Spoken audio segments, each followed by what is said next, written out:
He humiliated his ex-wife in front of powerful investors. But within minutes, she exposed a secret that destroyed his empire forever. The crystal chandeliers shimmered softly above, casting golden reflections across the polished marble floor. Laughter floated through the air, blending with the gentle clink of champagne glasses and the quiet hum of power conversations. This wasn't just a gala. It was a room filled with influence, wealth, and carefully crafted reputations. And yet, as I stepped inside, no one noticed. I moved quietly, my heels barely making a sound against the floor, my presence slipping between groups of elegantly dressed guests. At 42, I knew how to be invisible when I needed to be. Tonight, I wasn't here to be seen. Not yet. The dress I wore was simple but refined, hugging confidence rather than demanding attention. In my hand, a small clutch rested lightly, unassuming on the outside, but holding something far more powerful than anyone in this room could imagine. For a brief moment, I paused near the entrance, taking it all in. The soft glow, the curated smiles, the illusion of perfection. It felt familiar, almost like stepping back into a life I had once lived. This used to be my world. A voice echoed across the room, confident, polished, and unmistakable. Julian. He stood near the center, surrounded by investors and admirers, his posture relaxed, his smile perfectly rehearsed. To anyone watching, he was the picture of success, a man who had built everything from nothing. But I knew better. My eyes lingered on him for just a second too long, and that was all it took. His smile faltered just slightly. His gaze sharpened, locking onto mine with sudden intensity. It was subtle, almost unnoticeable to anyone else, but I saw it clearly. Recognition. Surprise. And then, something darker. Control. He excused himself from the group with effortless grace, each step toward me measured, deliberate. The distance between us felt heavier. With every second, like the room itself was holding its breath. Why did his presence still carry that weight after everything? He stopped just close enough, his familiar scent, expensive, calculated, cutting through the delicate fragrance of lilies nearby. For a moment, neither of us spoke. The silence stretched, thick with history. Then he smiled. Not warmly, not kindly, but like a man who believed he was still in charge. "Elena," he said softly, his voice smooth but edged with something cold. "I didn't expect to see you here." His eyes flickered over me, not with curiosity, but with quiet judgment, as if measuring whether I still belonged in a world he thought he owned. I held his gaze, steady and calm, refusing to shrink under it. "I go where I'm invited," I replied, my voice even controlled. For a split second, something shifted in his expression. But just as quickly, it disappeared behind that same practiced charm. Around us, the room continued as if nothing had changed. Conversations flowed, laughter echoed, but the energy between us had already begun to ripple outward, subtle but undeniable. A silent battlefield had been drawn, right here, in the middle of a perfect evening, and neither of us was here by accident. Sometimes the most dangerous wars begin without a sound.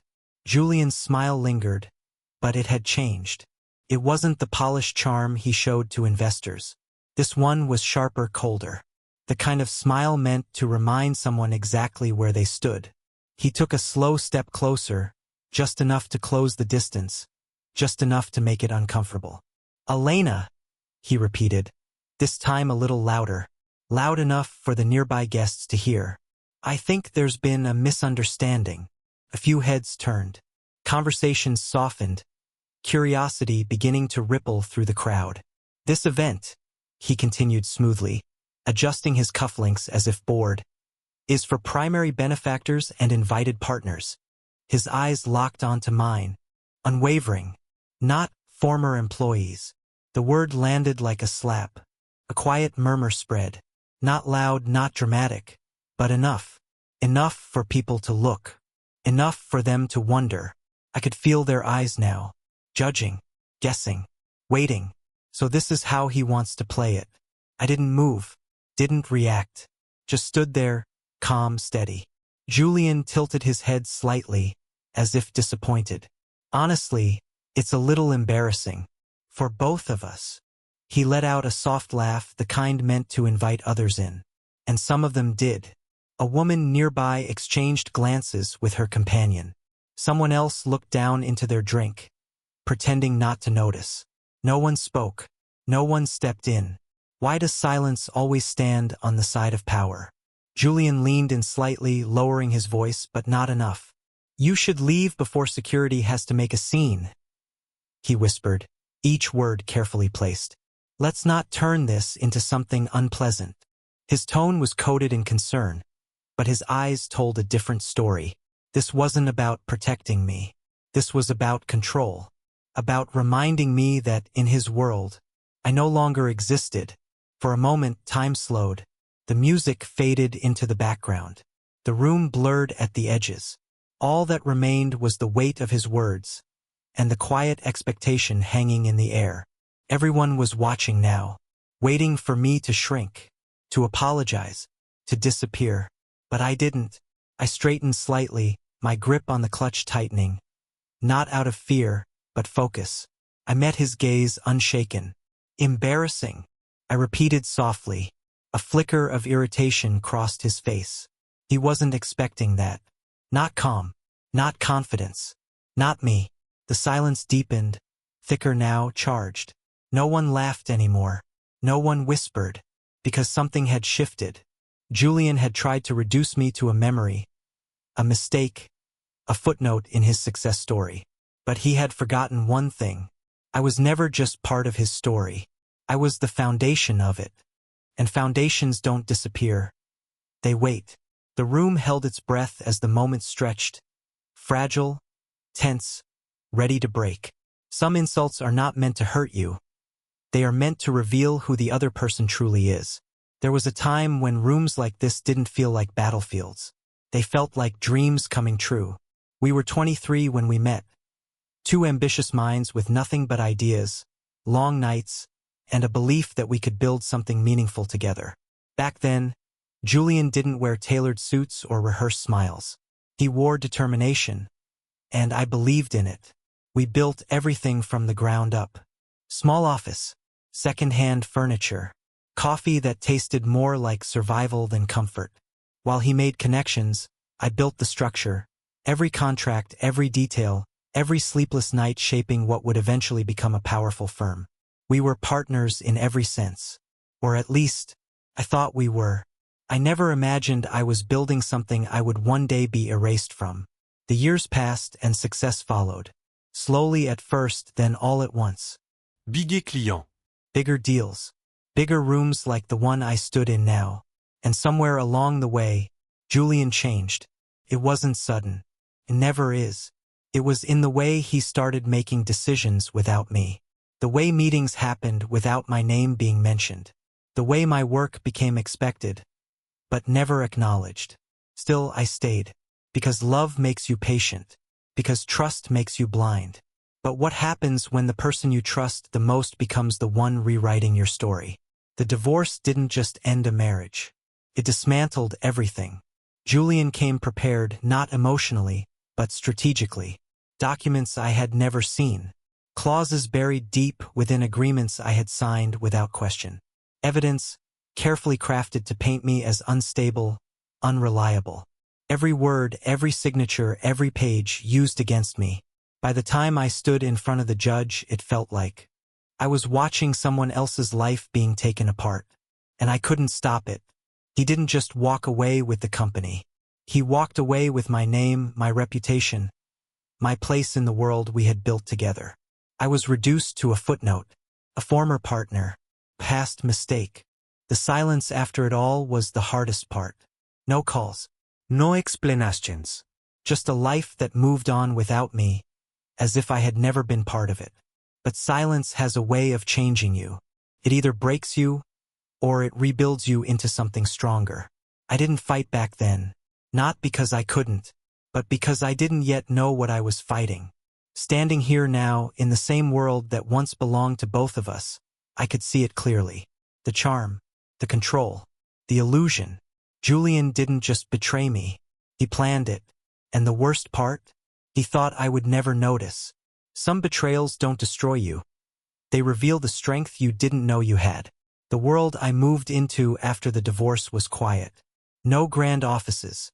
No polished floors. No rooms filled with people pretending to listen. Just a small apartment, a simple desk, and long nights that stretched endlessly. At first, the silence felt heavy. But slowly, it became clarity.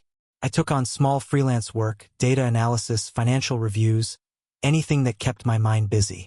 It wasn't glamorous, but it gave me something I hadn't had in a long time. Space to think. One night, buried in old files I had backed up years ago, I found something that didn't belong. A number, small at first, easy to overlook. A transaction that didn't match the pattern. I almost ignored it, but something about it stayed with me. Why would a company that precise make a mistake like that? Julian never made mistakes. He designed outcomes. That one number led to another, and then another. What I thought was a simple inconsistency began to form a pattern. Hidden transfers, unusual accounts, money moving quietly through places no one was meant to look. The deeper I went, the clearer it became. This wasn't an accident. It was a system. Julian hadn't just taken the company from me. He had been taking from the company itself. Slowly, carefully, over time, a truth began to settle in, heavy and undeniable. The empire he was so proud of wasn't real. Not entirely. But I couldn't prove it alone.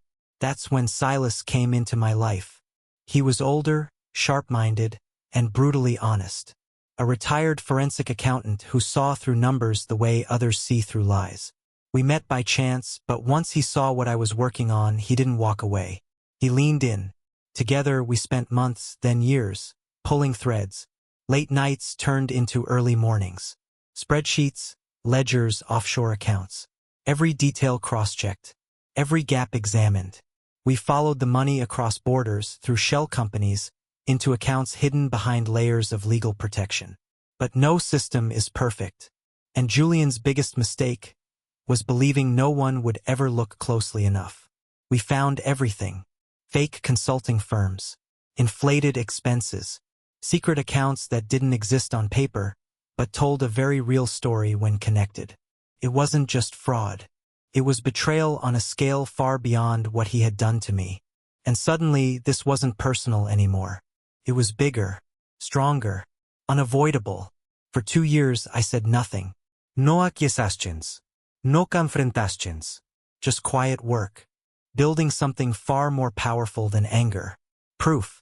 Because revenge fades, but truth stays. As I closed the final file, the weight of it all settled in my hands. Not as pain, but as certainty. He thought I was gone. He thought I had nothing left. But I had something he could never control. The truth. Sometimes the strongest revenge is not loud. It is undeniable. The music swelled gently in the background, but beneath the elegance of the evening, something far more important was unfolding. This wasn't just another gala. This was his moment. Across the room, Julian stood surrounded by powerful investors. Men whose signatures could change the future of companies overnight. Their attention was fixed on him, their expressions interested, calculating, impressed. A $300 million deal. That was what tonight was about. If everything went smoothly, if the conversation stayed polished and the image remained flawless, Julian wouldn't just secure funding. He would secure his escape. The gaps, the hidden transfers, the fragile structure behind his empire. All of it would be covered, buried under fresh capital and new trust. One signature. That was all he needed. And he knew it. His confidence wasn't just arrogance, it was urgency disguised as control. Every laugh, every handshake, every word he spoke was carefully placed. Like pieces on a chessboard only he believed he understood. But I understood something he didn't. This wasn't his winning night. It was his last chance. Tonight, everything ends. I watched from a distance, quiet, composed, my presence still blending into the edges of the room. In my hand, the clutch felt heavier now, not because of its weight, but because of what it carried. 2 years of truth. 2 years of silence. 2 years of waiting for the exact right moment. And this was that moment. A server passed by, offering drinks. I declined, my focus unbroken. Every second mattered now. Timing wasn't just important, it was everything. If I moved too soon, it would look like desperation. If I moved too late, he would walk away untouchable. How do you stop a man who believes he has already won? The answer was simple. You don't stop him. You let him walk right into the truth. Julian raised his glass slightly, saying something that made the investors nod. Their posture shifted, more open now, more convinced. The deal was getting closer. I could see it happening. The exact moment where doubt disappears and trust takes its place. And that was exactly what I couldn't allow. Because trust, once given, would protect him. But doubt destroys everything. I took a slow breath, steadying myself.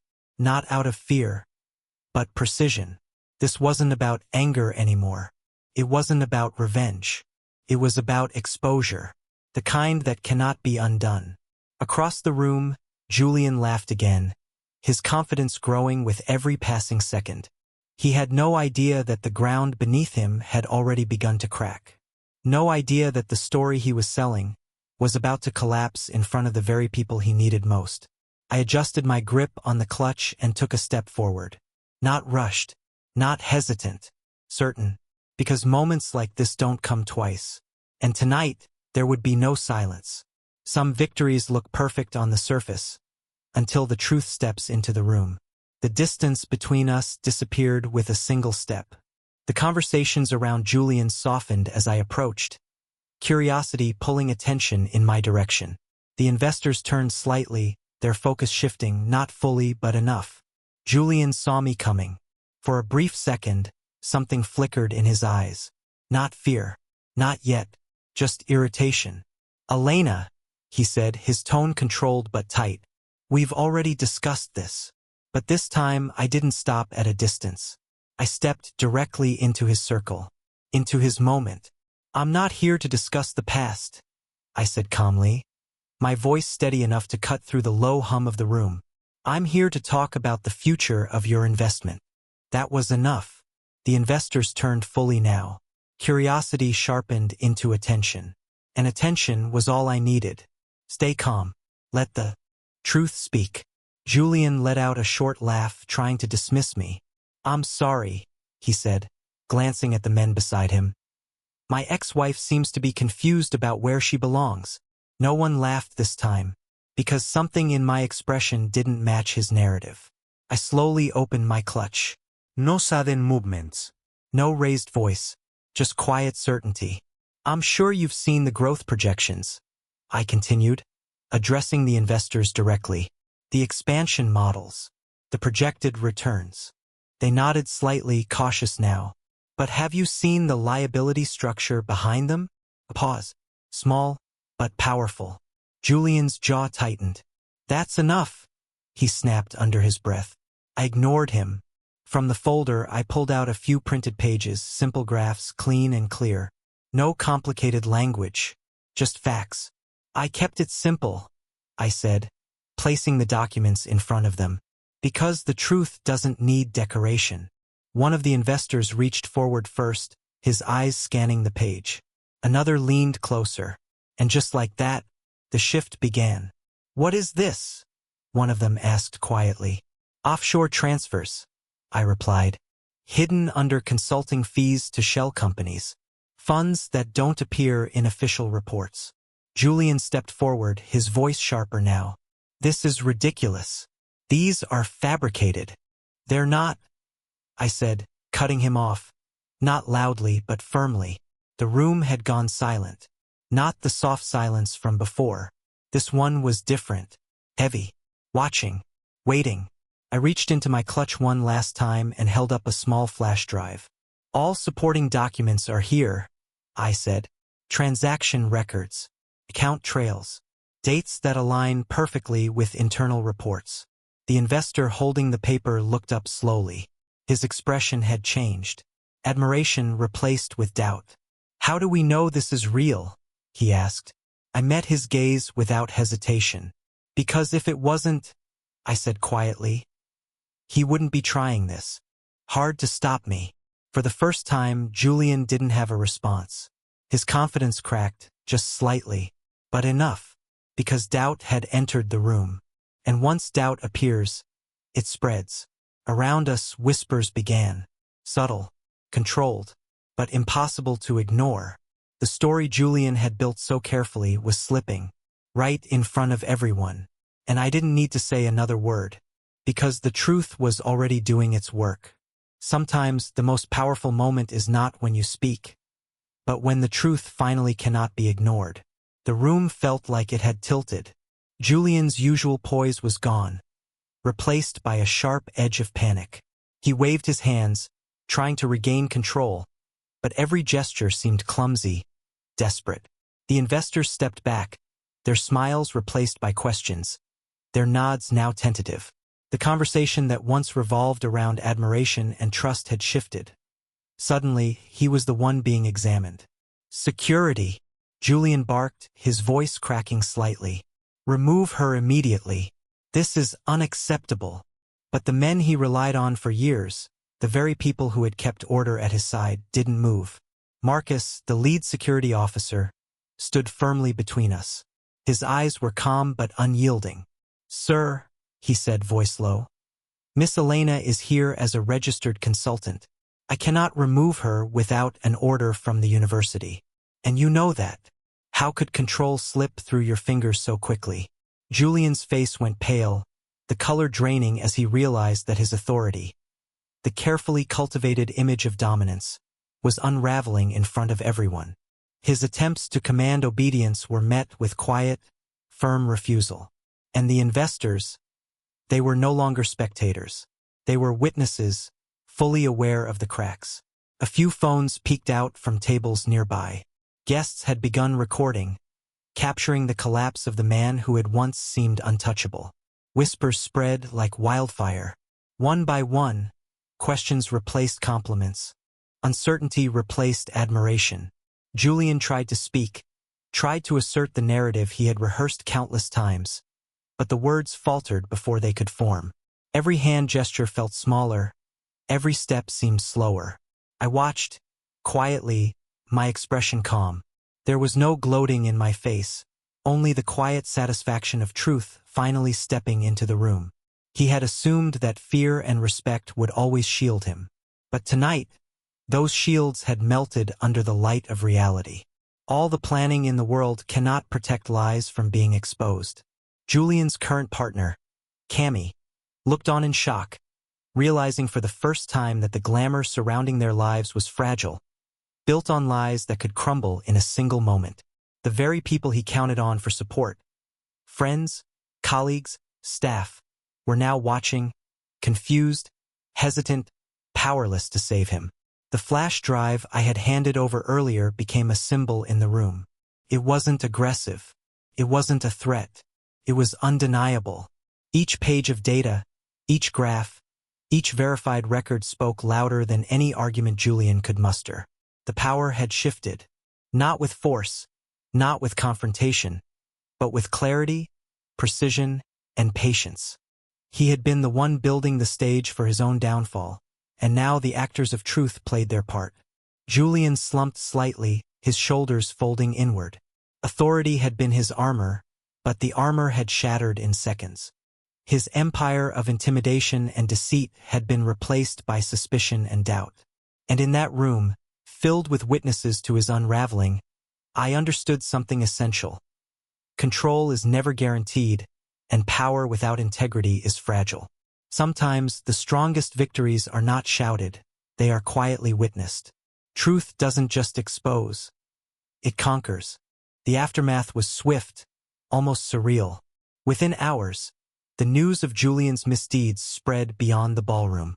Calls from law firms, whispers among board members, and inquiries from regulatory authorities began to circulate. The man who once commanded respect now found doors closed before he could even knock. 2 days later, the SEC had launched a formal investigation. The auditors who had once praised his diligence now sifted through every transaction, every report, every shell company. His carefully constructed empire of deception began collapsing under its own weight. Could arrogance really blind someone to their own downfall? Julian's partners filed civil suits. Credit lines were frozen. The penthouse, the cars, the lavish lifestyle, all the symbols of his power, crumbled in a matter of days. Cammy disappeared, leaving behind whispers of broken promises and unrealized loyalty. He tried to call, to plead, to negotiate, but no one answered. The echo of his past dominance was replaced by silence. And me? I walked away, not because I had to, not because I wanted revenge anymore, but because life beyond the shadows of betrayal felt too valuable to return to the old life. The world I had lost, the boardrooms, the accolades, the constant competition, was no longer mine to reclaim. Instead, I embraced simplicity, honesty, and a freedom that had been denied to me for years. The sun felt different on that morning after. Light seemed warmer, air fresher. I drove through streets that no one knew me in, where my presence didn't carry judgment or expectation. The weight of the past had lifted, not erased, but acknowledged, and left behind. Silas, ever the quiet guide through this labyrinth of numbers and deceit, smiled as we looked over plans for a small, ethical business venture. One built on trust, transparency, and a vision I could call entirely my own. It wasn't about making a fortune. It was about reclaiming agency, about building something that reflected the values Julian had tried to steal from me. Strength isn't in what you take back. It's in what you choose to create. I paused, looking at the horizon. The city hummed below me, alive with possibilities. No one was watching, no one could judge. I could finally be fully myself. Justice had been served. Julian faced the consequences of his choices. His arrogance had met its match in patience, strategy, and truth. The empire he had built on deception could no longer stand, and he was left to reckon with the ruin he had wrought. But I didn't linger on ruin. I didn't let the past dictate the present. I stepped forward, carrying with me the lessons learned, the strength earned, and a vision for a life I could finally shape on my own terms. Sometimes, closure isn't about confrontation. It's about moving forward with courage. And in that forward motion, I found freedom, peace, and the beginning of something truly mine. The past had tried to define me, but the future, that was mine to write.